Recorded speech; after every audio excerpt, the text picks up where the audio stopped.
Getúlio Vargas foi presidente do Brasil de 1930 a 1945 e, novamente, de 1950 a 1954. Seu último período de governo acabou de forma trágica. Em 1954, suicidou-se na residência oficial da presidência, que naquela época localizava-se na cidade do Rio de Janeiro.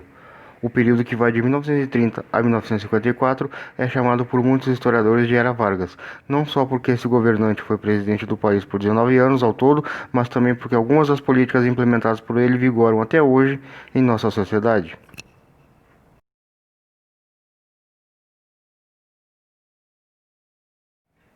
Como já vimos, durante a República Velha, houve um domínio das oligarquias de São Paulo e de Minas Gerais na presidência da República, em um arranjo político conhecido como política do café com leite.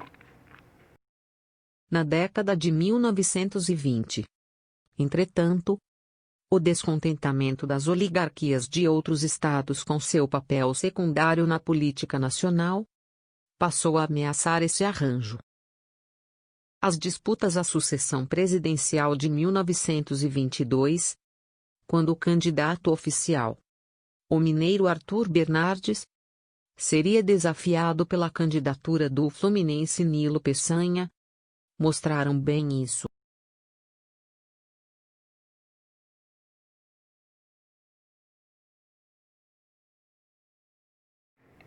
À crise política, somou-se o colapso econômico causado pela quebra da Bolsa de Valores de Nova York, em 1929, quando os Estados Unidos reduziram a compra do café brasileiro, provocando a queda dos preços internacionais do produto, sem contar a perda direta dos cafeicultores que aplicaram na Bolsa. O impacto da crise no setor cafeeiro levou a graves desentendimentos entre os produtores de café e o governo federal. Era a política do café com leite chegando ao seu final. Mas, como a crise de 29 afetou o Brasil? Dependente das exportações do café, o Brasil se viu inserido na crise, já que os Estados Unidos, que eram o principal comprador do produto, diminuíram a quantidade de sacas compradas. O que aconteceu também com outros países. Isso levou à queda dos preços internacionais do produto. Para tentar conter a crise, o governo brasileiro ordenou a compra e queima de cerca de 80 milhões de sacas de café. A crise de 29 arruinou a economia cafeeira e abriu espaço para a industrialização do país a partir de 1930, sob o governo de Getúlio Vargas.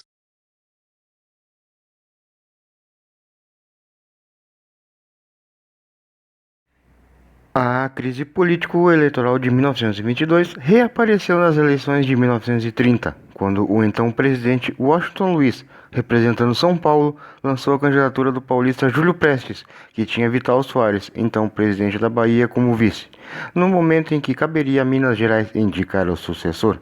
Com a traição dos paulistas, os mineiros se aproximaram dos gaúchos e, reunindo opositores de outros estados à política federal, formaram a Aliança Liberal, que lança como candidatos a presidente e vice, respectivamente, o gaúcho Getúlio Vargas e o paraibano João Pessoa, ambos presidentes de seus estados, o equivalente ao atual governador. O programa da Aliança Liberal defendia o incentivo ao conjunto da produção agrícola nacional e não apenas à produção cafeeira, leis de proteção aos trabalhadores e de incentivo à indústria e uma reforma política com voto secreto para evitar as fraudes eleitorais comuns na Primeira República. A chapa Getúlio Pessoa enfrentou a chapa Prestes Soares, que venceu uma eleição com fraudes cometidas por ambos os lados. Porém, pouco depois das eleições, por motivos locais da política paraibana, João Pessoa foi assassinado, o que serviu de pretexto para o golpe da Aliança Liberal contra o presidente Washington Luiz. A revolta foi apoiada pelos tenentes e comandada por Getúlio Vargas.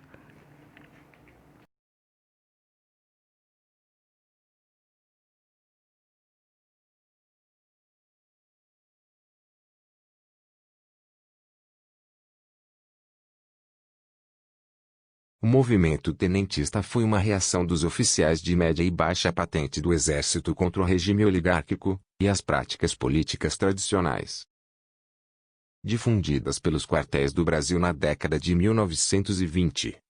As propostas do movimento pregavam voto secreto, voto feminino, moralização política e reforma do ensino público. Os levantes aconteceram no Rio de Janeiro, em Manaus e em São Paulo. O apoio dos tenentes foi fundamental para a chegada de Getúlio Vargas ao poder.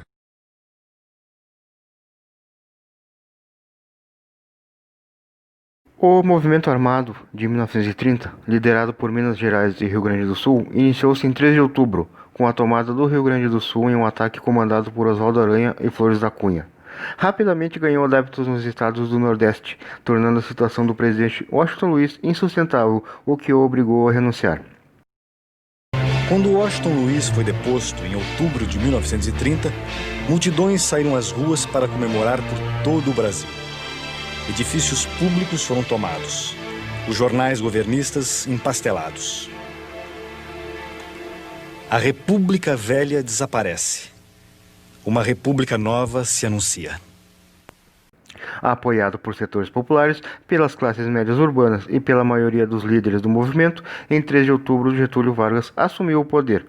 Esse acontecimento, tradicionalmente conhecido como Revolução de 30, pôs fim à chamada República Oligárquica.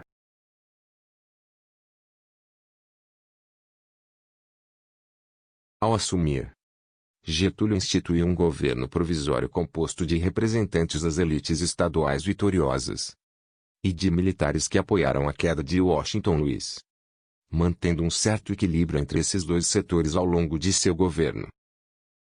Fez isso a partir da nomeação de interventores nos estados, vários deles militares, que, por sua vez, nomeavam os prefeitos.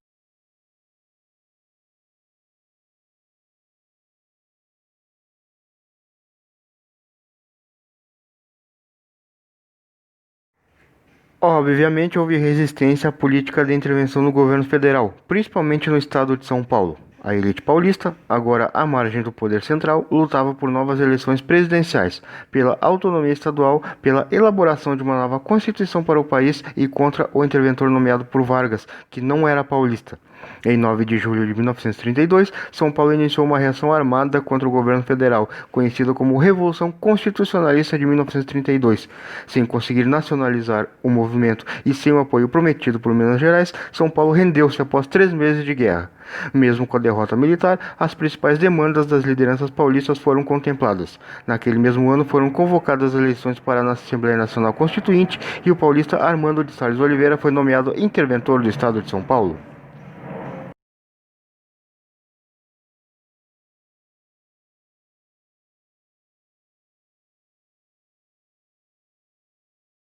Ainda em 1932, Vargas iniciou um processo eleitoral para a Assembleia Constituinte, que transcorreu sem problemas em maio de 1933. Em novembro desse ano, iniciaram-se os trabalhos, e em 1934, uma nova Constituição foi promulgada. Elementos centrais da nova Carta: voto secreto e obrigatório para todos os brasileiros maiores de 18 anos e alfabetizados. Voto feminino. Proibição da diferença salarial para o exercício da mesma função. Regras para o trabalho dos menores e das mulheres. Férias e descanso semanal remunerados.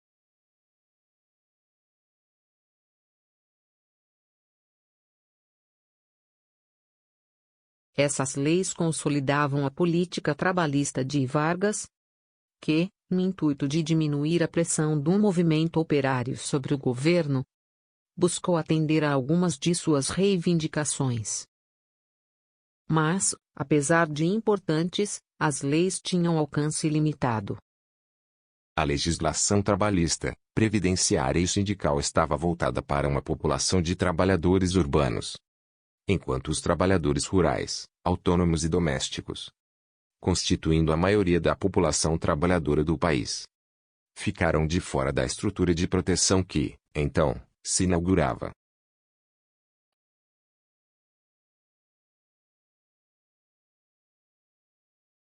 A crise de 1929 e suas repercussões mundiais afetaram a vida da população brasileira, em particular a dos trabalhadores. Protestos contra o desemprego e os baixos salários e greves eclodiram em diversos estados.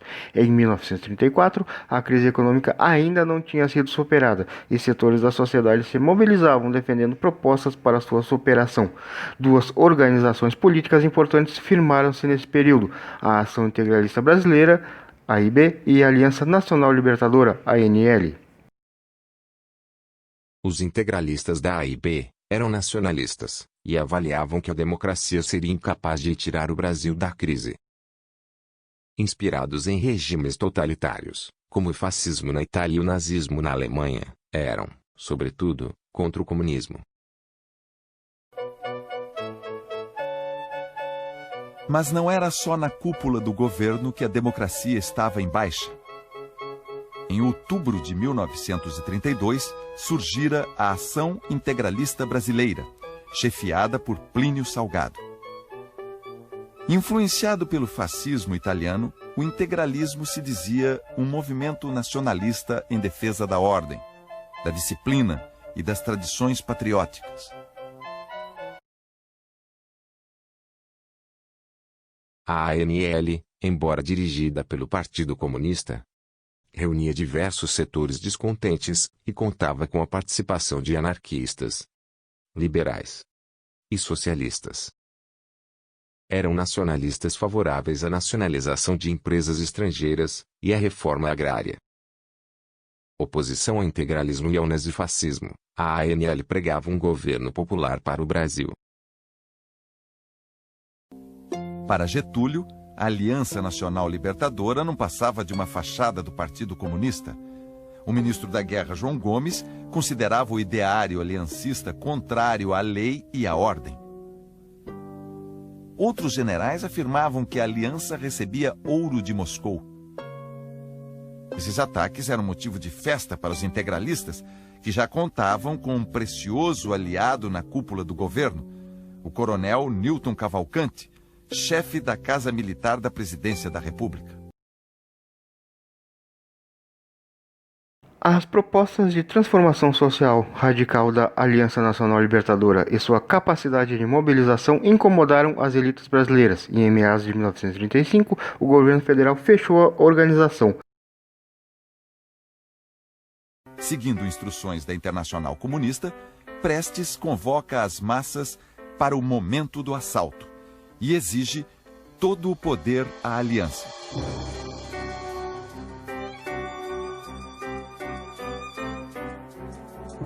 Lido por Carlos Lacerda, o manifesto pega de surpresa o setor aliancista que atuava em defesa da Constituição de 1934.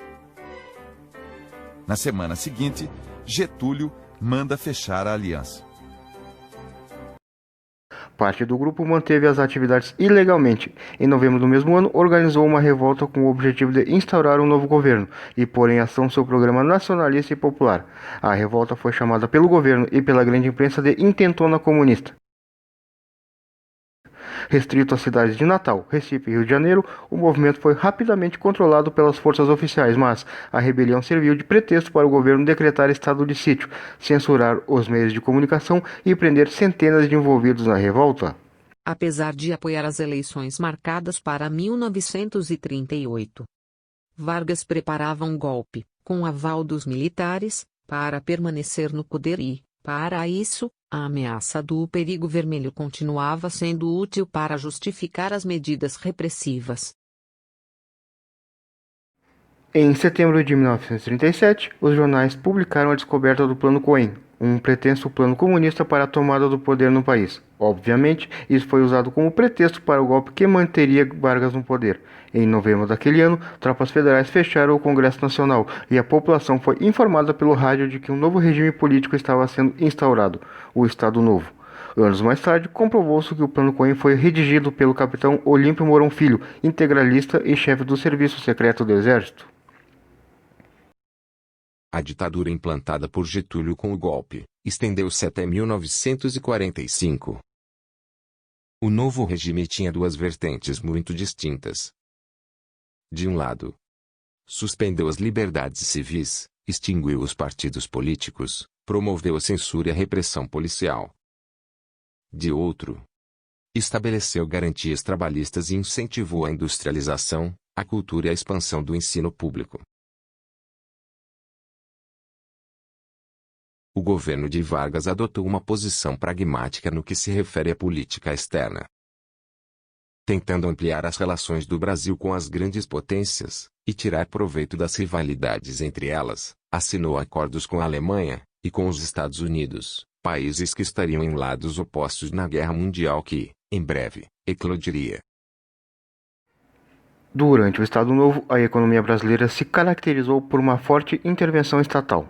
Em 1938 foi criado o Conselho Nacional do Petróleo, CNP, para administrar as jazidas de petróleo encontradas na Bahia e o abastecimento de combustíveis no país. No início da década de 1940 foram criadas companhias estatais como a Vale do Rio Doce para extrair e exportar minério de ferro de Minas Gerais e a Companhia Hidrelétrica de São Francisco. Em 1941 foi instalada a produtora de aço Companhia Siderúrgica Nacional, CSN. Essas empresas são indústrias de base, ou seja, produzem materiais para outras indústrias, e foram importantíssimas para o processo de desenvolvimento industrial pelo qual o Brasil vinha passando desde o declínio da produção do café.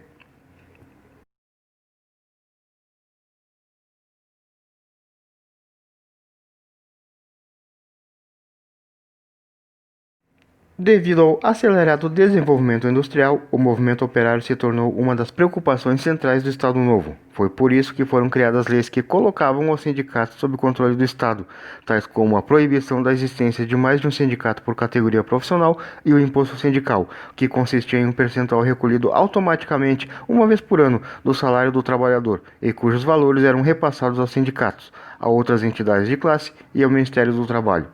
Em 1943, durante as comemorações do Dia do Trabalho, Getúlio Vargas anunciou a CLT, Consolidação das Leis do Trabalho, que reunia as leis já existentes e unificava as regras do mercado de trabalho no país todo. Dessa forma, o governo agia para disciplinar os sindicatos, ao mesmo tempo em que criava leis para regulamentar o trabalho. E, atendendo mesmo que parcialmente antigas reivindicações do movimento operário, Vargas buscou legitimar seu poder entre a população mais pobre por meio de uma política que ficou conhecida como trabalhismo.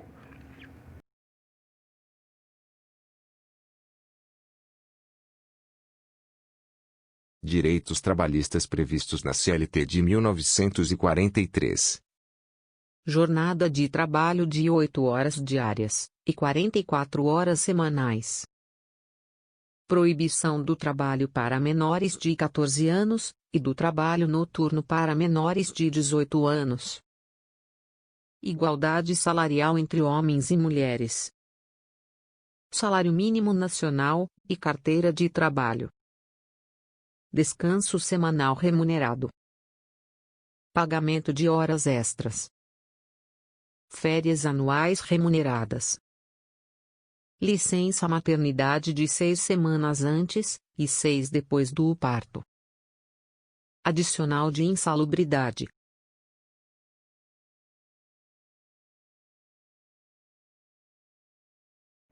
Se, por um lado, Vargas se aproximava das classes médias e populares urbanas e criava leis de proteção ao trabalho, por outro, reforçava o caráter autoritário do Estado Novo, com a criação de instituições encarregadas de reprimir a oposição e de enaltecer o Estado. Adversários do regime e participantes de entidades que fossem vistas pelo governo como subversivas viraram alvos da repressão política e muitos foram enquadrados na Lei de Segurança Nacional, LSN. Departamento de Administração de Serviço Público, DASP. Criado em 1938, tinha a finalidade de administrar o corpo de funcionários, departamentos, ministérios e institutos da política varguista. Delegacia de Ordem Política e Social, DOPS. Criada em 1924 com o intuito de conter as tensões sociais do período, teve, a partir da intentona comunista de 1935, sua ação redirecionada para a repressão, e seguiu orientando o controle político e social após a queda de Vargas em 1945.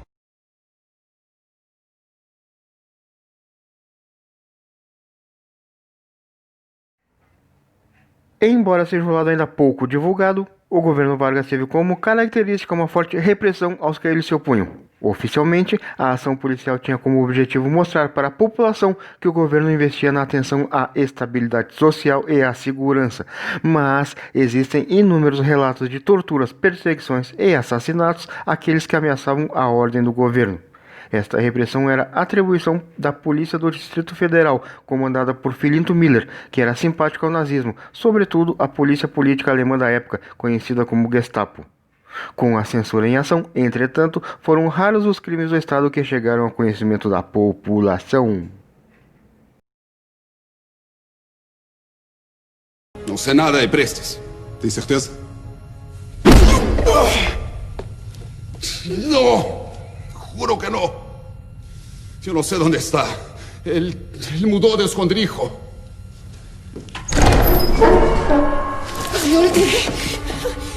Caramba. Você quer que ela saia deste país? Viva!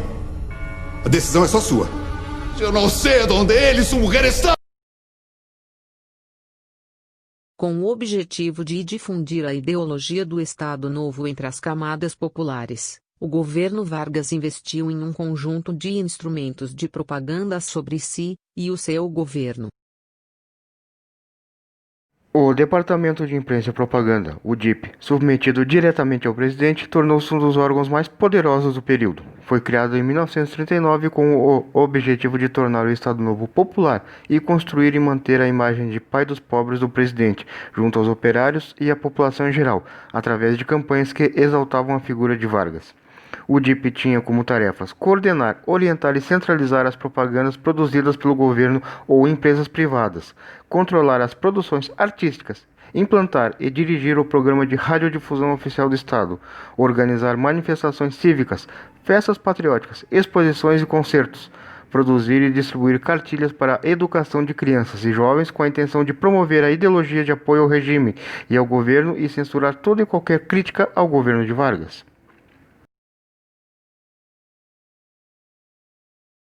Por meio do Instituto Nacional de Cinema Educativo, INCE, e do DIP. O Estado Novo financiou, regulou e promoveu o cinema nacional como instrumento educativo, para auxiliar na difusão da imagem de um Brasil moderno, e do sentimento de brasilidade na população. As produções cinematográficas do período exaltavam o Brasil. Determinados personagens, grandes feitos e momentos da história nacional.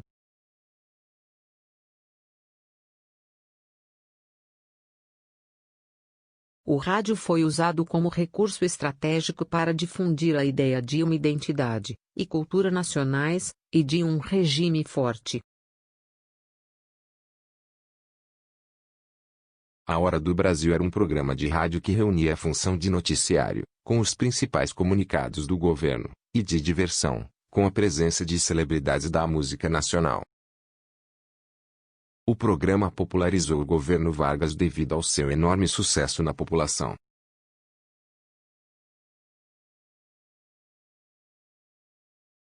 Organizadas pelo DIP, as festas nacionais eram momentos nos quais, além de participar dos desfiles comemorativos, Vargas anunciava alguma novidade importante do governo.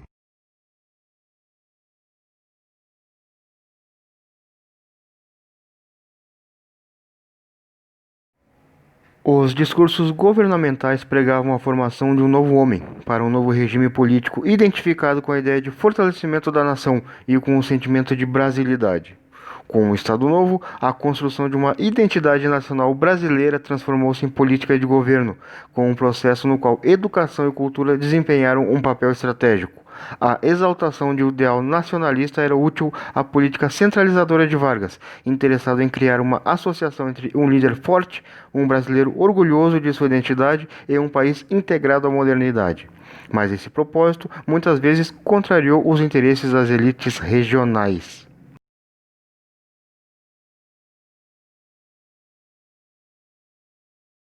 Com os objetivos de propagandear sua proposta nacionalista e de ocupar e favorecer as atividades econômicas em terras mais distantes do centro-oeste e do norte, através da construção de rodovias e de incentivos à migração, Getúlio Vargas viajou pelo interior do Brasil, principalmente para regiões habitadas por povos indígenas, com o discurso de levar a civilização para enormes vazios demográficos e unificar a nação. Em 1938 lançou a campanha da Marcha para o Oeste e no ano seguinte criou o Conselho Nacional de Proteção aos Índios, CNPI, e o entregou sua direção ao Marechal Cândido Rondon.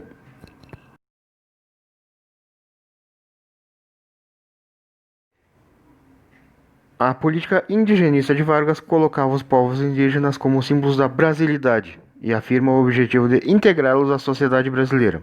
Mas isso se materializava em uma política segundo a qual os povos indígenas deveriam viver de acordo com o direcionamento do Estado e a cultura dos não-índios.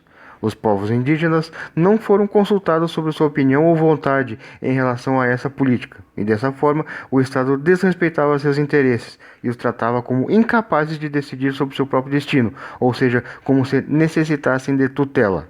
Alguns grupos colaboraram com o governo, mas a maioria rejeitou essa política.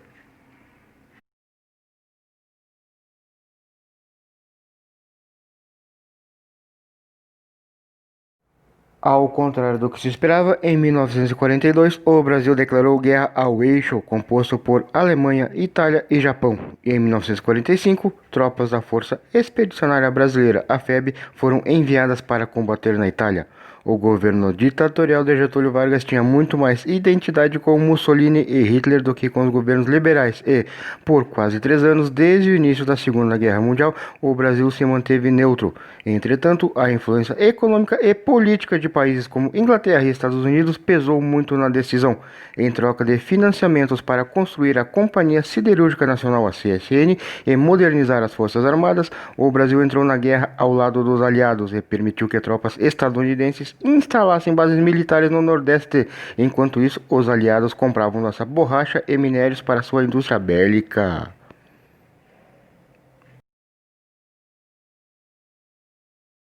A participação brasileira contra o eixo levantou uma questão.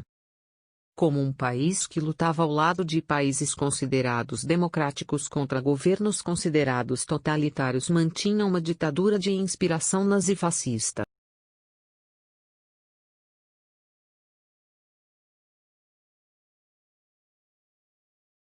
Ao final da guerra, a derrota das ditaduras do eixo tornou a situação política de Vargas insustentável, mesmo com os avanços econômicos e trabalhistas ocorridos no país no período.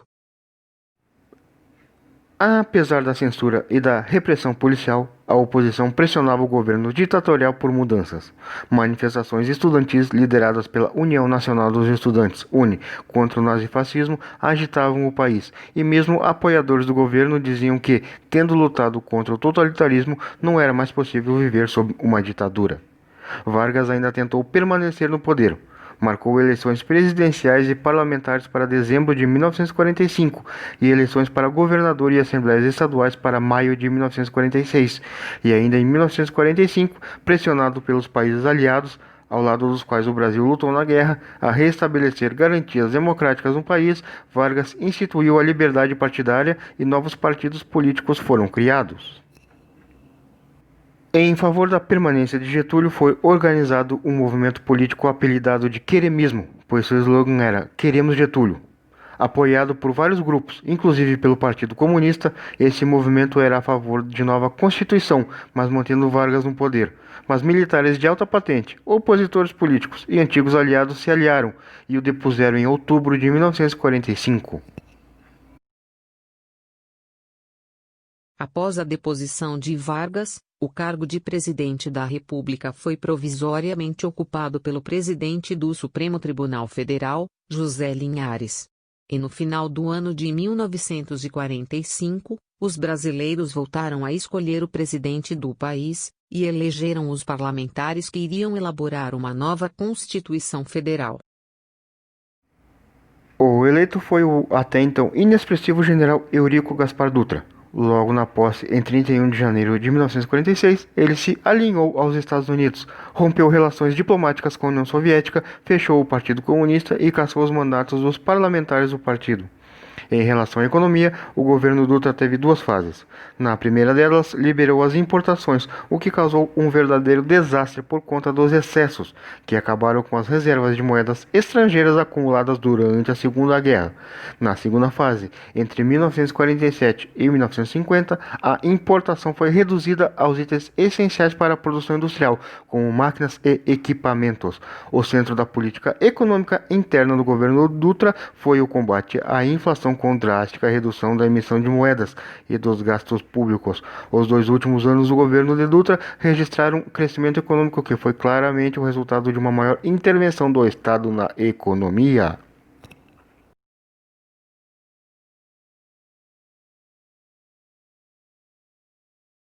Com um prestígio político ainda muito forte.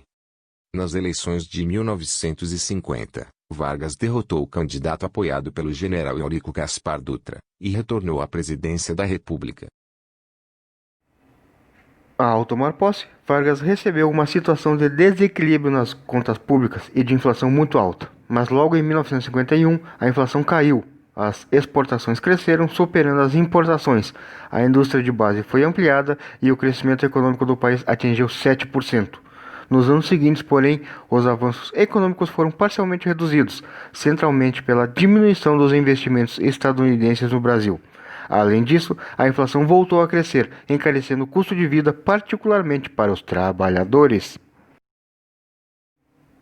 O cenário político do novo governo Vargas foi marcado por instabilidade e intensa polarização. De um lado, o nacional-estatismo, representado pelo próprio Vargas, que defendia o fortalecimento do capitalismo nacional, a criação de empresas estatais em setores estratégicos, a ampliação de leis sociais e de políticas públicas intervencionistas. Do outro, o liberal conservadorismo, que pregava a desregulamentação da economia e do mercado de trabalho, a abertura do mercado nacional a investimentos estrangeiros e o alinhamento incondicional aos Estados Unidos.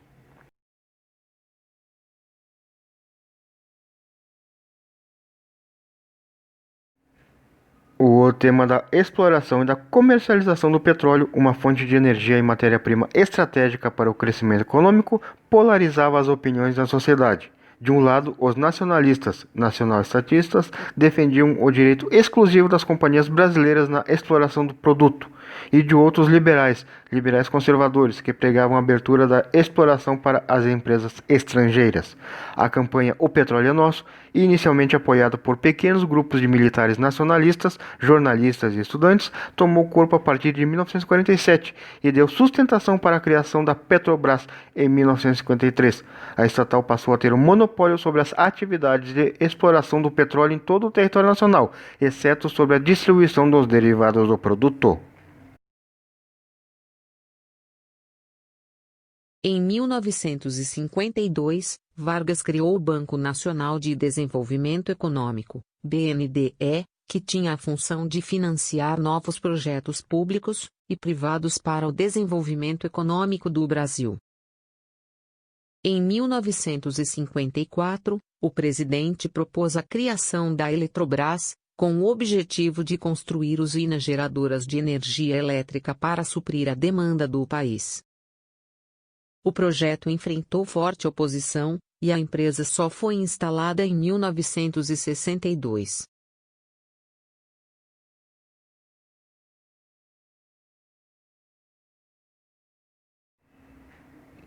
Com a colaboração da grande imprensa, a oposição varguista desqualificou seu governo e mobilizou a população contra o presidente, criticando não apenas a administração e sua política econômica, mas também acusando Vargas de ser corrupto e violento.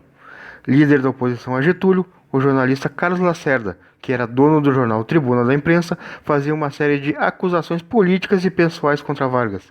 Em agosto de 1954, o chefe da segurança de Vargas, Gregório Fortunato, organizou uma tentativa de assassinar Lacerda, mas o jornalista sobreviveu. Após o episódio, as Forças Armadas foram pressionadas a derrubar o presidente. Entre renunciar ou sofrer um golpe militar, Vargas recorreu ao suicídio em agosto de 1954, mas deixou uma carta-testamento responsabilizando os inimigos internos, aliados a grupos estrangeiros, pelas dificuldades enfrentadas pelo povo brasileiro. A comoção pelo suicídio se espalhou pelo país e motins populares aconteceram em várias cidades. sede dos principais jornais e partidos políticos de oposição, e a Embaixada dos Estados Unidos, no Rio de Janeiro, foram depredadas. As manifestações impediram o golpe militar e o vice-presidente Café Filho assumiu a presidência, garantindo a realização das eleições em 1955. 3 anos depois da posse, uma grave crise política agitava o país. Todos ansiavam por uma solução honrosa que trouxesse também tranquilidade à nação. Tudo parecia caminhar para esse fim. Depois de 64 horas de inquietação, a cidade já repousava cheia de esperanças, certa de que os problemas e os desentendimentos houvessem sido superados, quando uma notícia dramática emocionou mesmo os corações mais frios.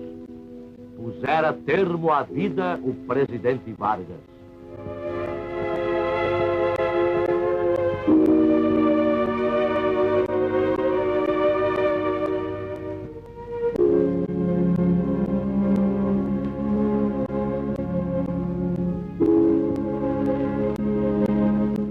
Carregado por parentes, amigos e pessoas do povo que disputavam essa honra, os restos mortais de Getúlio Vargas foram conduzidos para o aeroporto Santos Dumont, de onde seguiria para São Borja em sua derradeira viagem.